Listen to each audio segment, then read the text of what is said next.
Hi friends, बघा आपलं next example आहे. प्रिव्हियस लेक्चरमध्ये आपण युनिट 3 स्टार्ट केलं होतं, कर्व फिटिंग. त्याचं आपण इंट्रोडक्शन बघितलं होतं, त्याची डेफिनेशन बघितली होती. नेक्स्ट टॉपिक आपण बघितला होता बघा, linear curve fitting a straight line. बघा आपल्याला त्याच्यावरचेच एक्झाम्पल बघायचे आहेत. Fit a straight line for the following data. एक्सची आणि वायची व्हॅल्यू दिली. बघा एक्सची व्हॅल्यू दिलेली 1 2 3 4 5 अँड 8. वायची व्हॅल्यू दिलेली आपल्याला 2.4 3 3.6 4 and 5 and 6.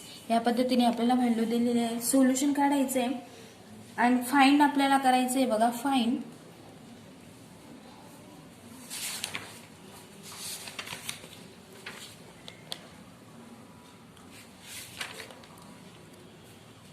The least square error find करायची. बघा find the least square error.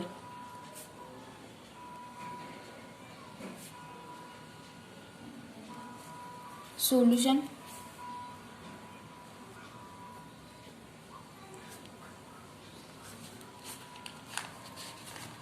बघा, मग आपल्याला सोल्युशन साठी आपल्याला फॉर्म्युला दिला होता लीस्ट स्क्वेअरचा. स्ट्रेट लाईन ऑफ लीस्ट स्क्वेअरचा फॉर्म्युला होता की समेशन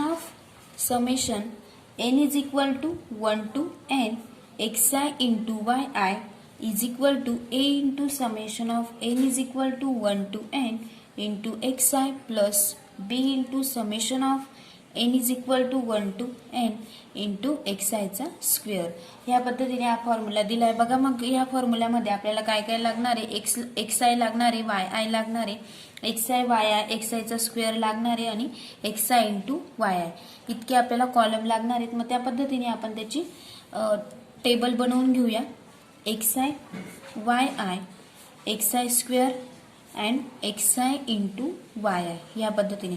बघा xi म्हणजेच एक्सच्या व्हॅल्यू दिलेल्या आहेत आपल्याला, ते लिहून घ्यायच्या 1 2 3 4 6 अँड 8.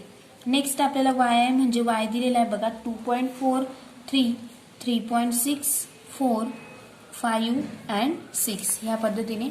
नेक्स्ट बघा xi स्क्वेअर म्हणजे या कॉलमचा स्क्वेअर करायचा आहे आपल्याला. 1 square is equal to 1, 2 square is equal to 4, 3 square is equal to 9, 4 square is equal to 16, 6 square is equal to 36 and 8 square is equal to 64. Next xi into y दोघांचं आपल्याला multiplication करायचं आहे. 1 into 2.4 is equal to 2.4, 2 into 3 6, 3 into 3.6 is equal to 10.8.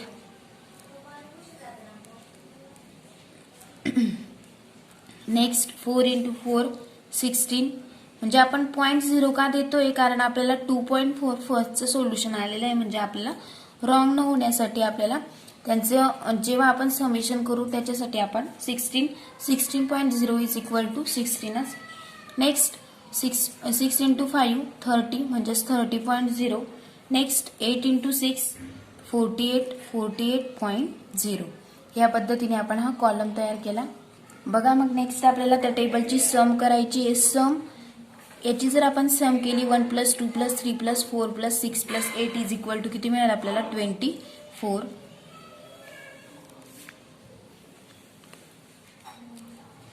Next y ची सम आपल्याला मिळणार आहे बघा 24. Next xi square is equal to 130 and xi into y ची मिळणार आहे आपल्याला 113.2 या पद्धतीने. नेक्स्ट आपल्याला व्हॅल्यू सबस्टिट्यूट करायचे आहेत. बघा substituting we get the equations. बघा दॅट इज आपण या फॉर्म्युल्यामध्ये आपण व्हॅल्यू पुट करणार आहोत. बघा xi इंटू yi. बघा आपल्याला सोल्युशन साठी फॉर्म्युला लागणार आहे. बघा तो आपल्याला राहिला लिहायचा. Let the straight line to be fitted of the data. आपण फॉर्म्युला बघितला होता इन्फॉर्मेशन मध्ये. काय होता तो y is equal to a plus bx. हे तुम्ही आधी लिहून घ्या. बघा आपल्याला तो फॉर्म्युला राहिला. Let the straight line to be fitted to the data y is equal to a plus bx. आणि त्याचं नॉर्मल इक्वेशन काय असतं बघा, समेशन ऑफ. हा फॉर्म्युला तुम्ही एक्झाम्पल नंतर लगेच लिहायचा आहे. Summation of n is equal to 1 to n into yi is equal to na plus b into summation of n is equal to 1 to n into x i. बघा हा formula आपल्याला straight लाईनसाठी use करायचा आहे. हा formula आपण बघितला आहे. म्हणजे सोल्युशनमध्ये बघा आपल्याला आता ह्या व्हॅल्यू पुट करायची आहे. तो फॉर्म्युला आपण परत लिहून घेऊया. Summation of n is equal to 1 to n into y i is equal to n a plus b into summation of n is equal to 1 to n into x i. हा formula आहे बघा straight लाईनचा. म्हणजेच is equal to काय मिळेल आपल्याला आता value put करायचे आहेत. समेशन ऑफ वाय आय ची व्हॅल्यू किती मिळाली मग आपल्याला y i is equal to आपल्याला समेशन ऑफ वाय आय ची नेक्स्ट नंतर आपण टाकूया. म्हणजेच इज इक्वल टू एन ची व्हॅल्यू किती मग 1 2 3 4 5 and 6. N is equal to 6. A as it is राहिला कारण ए ची व्हॅल्यू माहित नाही आपल्याला. प्लस बी पण आपण ॲज इट इज राहू दिला. म्हणजेच समेशन ऑफ एक्स आय किती मिळाला आपल्याला 24. म्हणजेच आपण असं लिहू शकतो बघा 6a plus 24b. 6a plus 24b is equal to बघा वाय आय ची व्हॅल्यू किती आहे मग 24. म्हणजेच आपलं इक्वेशन काय तयार होईल 6a plus 24b is equal to 24. And next याला आपण इक्वेशन फर्स्ट दिलं. अँड नेक्स्ट आहे बघा नेक्स्ट काय तयार होईल आपलं याच्यामध्ये आपण जर व्हॅल्यू पुट केल्या या इक्वेशनमध्ये तर आपल्याला x i into y I म्हणजेच काय मिळेल बघा ते 24a plus 113b is equal to 113.2.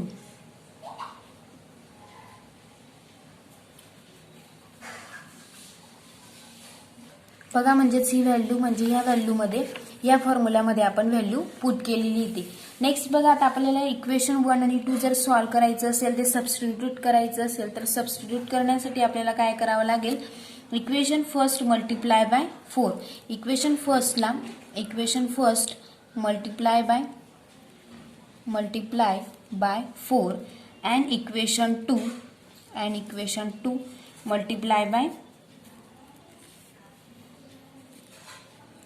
Equation 2 ला मल्टिप्लाय करायची गरज नाही बघा कारण आपल्याला जर आपण इक्वेशन 1 ला जर मल्टिप्लाय केलं 4 ने 6 4 जा 24 म्हणजेच 24 मिळून जाईल. 24 कॅन्सल करण्यासाठी म्हणजे आपल्याला ए बी आणि सी च्या व्हॅल्यू फाइंड करण्यासाठी आपल्याला हे करायचं आहे. इक्वेशन 1 ला कशाने मल्टिप्लाय करतोय मग आपण 4 ने. म्हणजेच काय मिळेल मग 6a इक्वेशन फर्स्ट लिहून घेऊया 6a plus 24b is equal to 24. म्हणजेच आपण जर मल्टिप्लाय केलं तर काय मिळेल बघा आणि इक्वेशन फर्स्ट अँड सेकंड लिहिलं गेलं आहे. म्हणजेच इज इक्वल टू परत लिहून घेऊया equation first and 24a plus 113b is equal to 113.2 याला दिलं इक्वेशन सेकंड. म्हणजेच बघा काय करायचं आहे मग 6 याला जर 4 ने मल्टिप्लाय केलं तर काय मिळेल 24a प्लस याला 6 ने परत 4 ने मल्टिप्लाय केलं 24 4 जा 96b is equal to 96 minus 24a plus 113b is equal to 113.2 as it is राहू दिला. डिवायडेड बाय म्हणजेच आपल्याला त्याचं ॲडिशन करायची बघा म्हणजेच हे 24 get cancel 130 minus 96 is equal to किती मिळेल 34b इज इक्वल टू यांचं किती मिळेल 96 113.2 मायनस 96 इज इक्वल टू 17.2. म्हणजेच बघा b इज इक्वल टू किती मिळेल मग b इज इक्वल टू म्हणजेच बघा आपल्याला आधी b ची व्हॅल्यू काढायला सोपी जाईल. b ची व्हॅल्यू काय मिळेल मग b equal to 17.2 as it is राहू दिला. इकडे मल्टिप्लाइड इकडे येताना काय झाला डिवाइड बाय म्हणजेच एम्प्लाइज बाय b ची व्हॅल्यू काय मिळाली 0.506 ही आपल्याला b ची व्हॅल्यू मिळाली. नेक्स्ट मग काय करायची b ची व्हॅल्यू आता आपल्याला a ची व्हॅल्यू फाइंड करण्यासाठी आपण काय करू b ची व्हॅल्यू इक्वेशन फर्स्ट मध्ये पुट करूया. Put in equation put b is equal to 0.506 put in equation 1. Equation 1 मध्ये ही काय करून घेऊया आपण पुट करून घेऊया. मग काय मिळेल आपल्याला 6a प्लस 24 इंटू b ची व्हॅल्यू पुट केली 0.506 इज इक्वल टू काय 24 म्हणजे 6a प्लस याची व्हॅल्यू बघा, यांचं दोघांचं मल्टिप्लिकेशन काय मिळेल आपल्याला 12.1444 इज इक्वल टू 24. म्हणजेच ए इज इक्वल टू काय मिळेल मग, ए इज इक्वल टू 24 मधून ही सबस्ट्रॅक्ट करून घेऊया यांचं दोघांचं मल्टिप्लिकेशन 12.4144 म्हणजेच एम्प्लाइज बाय ए ची व्हॅल्यू किती मिळेल बघा, ए इज इक्वल टू 1.976 मिळेल. ए ची पण व्हॅल्यू मिळाली बघा, ए इज इक्वल टू 1.976 बघा. म्हणजेच आपल्याला फक्त ए आणि बी ची व्हॅल्यू फाइंड करायची होती आता, कारण फॉर्म्युलामध्ये ए आणि बी. नेक्स्टच्या एक्झाम्पलांमध्ये पण सी ची असू शकते. म्हणजेच ए इज इक्वल टू काय बघा, summation of Y upon N, आणि बी इज इक्वल टू काय असतो, summation of X Y divided by summation of X square. म्हणजेच बघा आपण सॉल्विंग केल्यावर आपल्याला मिळालं की solving the equations we get A ची व्हॅल्यू काय मिळाली मग, A is equal to 1.976 and B is equal to मिळाला आपल्याला B equal to 0.506. therefore a linear least squares approximations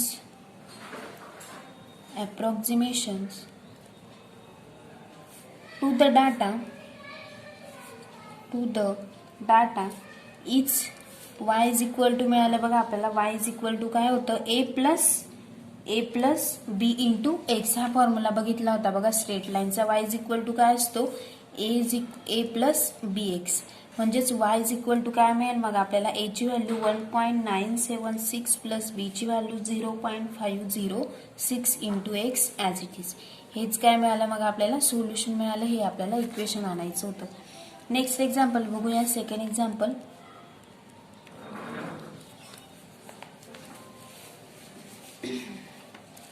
Using the method of least square,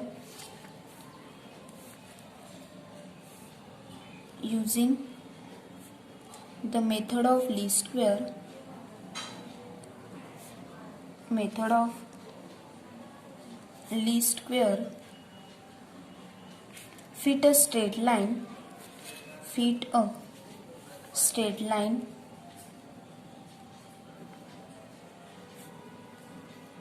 to the following data. बघा एक्सच्या आणि वायच्या value दिलेल्या आहेत आपल्याला. X is equal to 1 2 3 4 and 5. वायची value दिलेली आहे 2 4 6 8 अँड 10. या पद्धतीने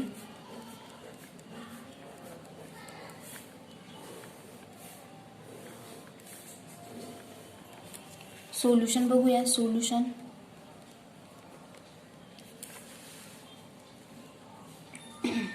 let the straight line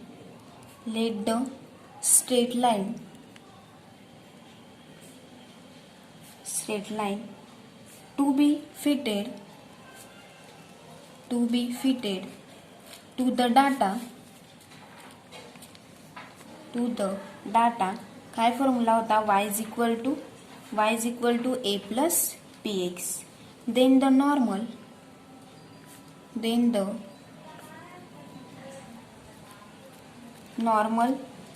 equations are बघा त्याचं नॉर्मल इक्वेशन काय होतं मग, summation of n is equal to 1 to n into y i is equal to n a plus b into summation of x i. म्हणजेच बघा next काय होता मग फॉर्म्युला, या दोघं इक्वेशन फर्स्ट आणि इक्वेशन सेकंड याच्या व्हॅल्यू म्हणजे ह्या टेबलमधून आपल्याला ह्या व्हॅल्यू काढाव्या लागतील आणि त्या मग नेक्स्ट सॉल्व्ह करायच्या. नेक्स्ट फॉर्म्युला होता बघा, नेक्स्ट इक्वेशन तयार करण्यासाठी summation of n is equal to 1 to n x i into y i is equal to a into summation of n is equal to 1 to n x i plus b into summation of n is equal to 1 to n x i square. बघा आपल्याला आता table बनवावं लागेल. काय काय value लागतील, X I ची value लागेल, एक्स आय लागेल Y I, x i square and x i into y I. या पद्धतीने म्हणजेच बघा एक्स आय ची व्हॅल्यू दिलेली आहेत आपल्याला 1 2 3 4 and 5. xi च्या व्हॅल्यू लिहून घेतला. नेक्स्ट yच्या दिलेल्या आहे 2, 4, 6, 8 and 10. नेक्स्ट xi स्क्वेअर म्हणजे 1 square is equal to 1, 2 square 4, 3 square 9, 4 square 16 and 5 square is equal to 25. xi into y 2 into 1 2 1 जा 2 2 1 जा 2 2 4 जा 8 3 6 3 जा 18 4 8 जा 32 and 5 10 जा 15. नेक्स्ट बघा आपल्याला त्याची काय करायची आहे, सम करायची आहे. सम याची सम किती येईल मग 15, याची 30, याची 55 आणि 110 या पद्धतीने. नेक्स्ट आता आपल्याला हे दोघं जे फॉर्म्युले लिहिले आपण वरती त्याच्यामध्ये काय करायचे, व्हॅल्यू पुट करून द्यायचे आहेत ज्या की आपण टेबलमध्ये फाइंड केल्या. Substituting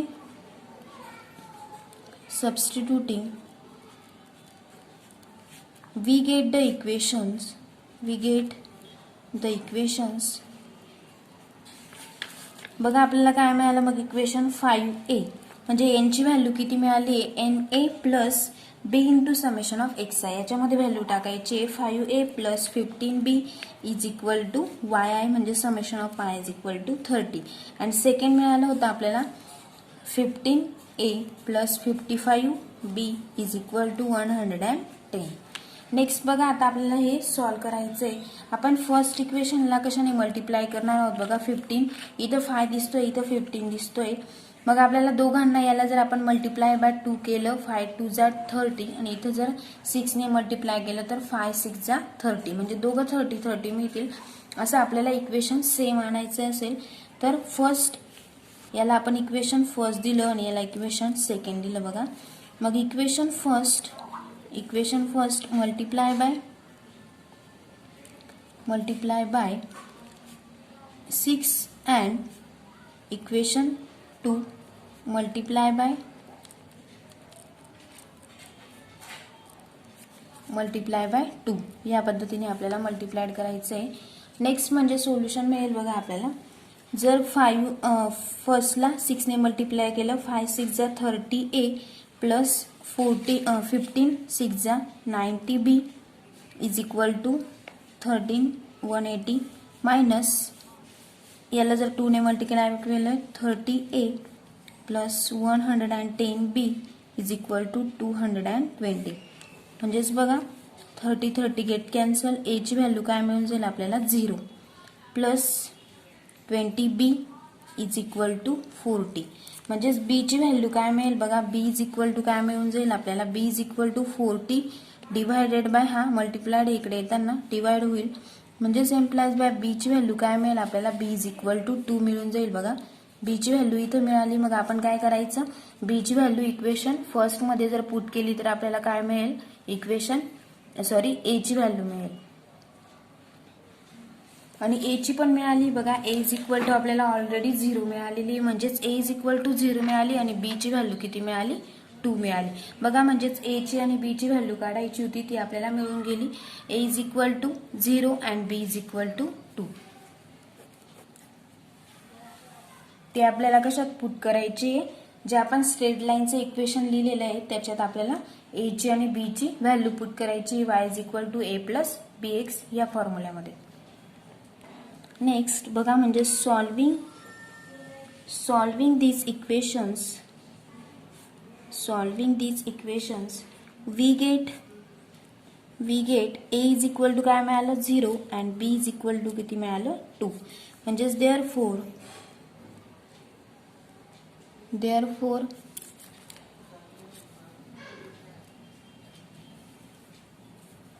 a linear least squares approximations to the data is y is equal to 0 plus बघा a प्लस y इज इक्वल टू काय फॉर्म्युला होता, a प्लस bx म्हणजेच y is equal to a ची व्हॅल्यू 0 प्लस b ची value 2 into x म्हणजेच is equal to solution काय मिळेल 2x. या पद्धतीने हे सॉल्व केलं बघा आपल्याला. नेक्स्ट लेक्चरला आपण नॉन लिनियर कर्व फिटिंग हा टॉपिक बघणार आहोत.